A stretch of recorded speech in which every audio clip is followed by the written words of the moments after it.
দাঁড়ে কিংবা দরবারে কোথাও নেই, তবুও চর্চায় আছেন সাকিব আল হাসান। এমনকি যে টি-20 থেকে অবসর নিয়েছেন সেই ফরম্যাটের টুর্নামেন্টের প্রমোতে সাকিবকে রাখা হলো বহাল তবিয়তে। ক্লাস নাকি মার্কেটিং স্ট্র্যাটেজি, এশিয়া কাপকে আলোচনায় এনে দিতেই কি টাইগার অলরাউন্ডারকে ব্যবহার করা হচ্ছে? এশিয়া কাপ 2025-এর হোস্ট ভারতের এক মিডিয়া প্রমো করেছে, যেখানে সাকিব আল হাসানকে তারা রেখেছে শুরুর দিকে, বিগেস্ট স্টার বলেও পরিচয় করিয়ে দিয়েছে তারা। কিন্তু এখানেই প্রশ্ন, আসন্ন এই টুর্নামেন্টে সাকিব খেলবেন না, এমনকি টি-20 থেকেও সাকিব অবসর নিয়েছেন। তাই আর যাই হোক, সাকিবের এশিয়া কাপ খেলার সম্ভাবনা নেই বললেই চলে। সেখানে সাকিবকে প্রমোতে রাখার মানেটা কি?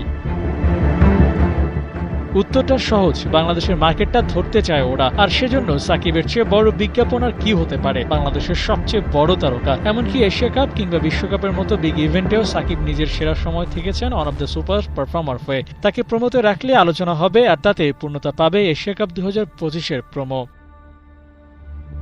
তবে এই টুর্নামেন্টে খেলতে পারতেন, সেই পথ সাকিব নিজেই খুলে রেখেছিলেন অবসর নেওয়ার আগে।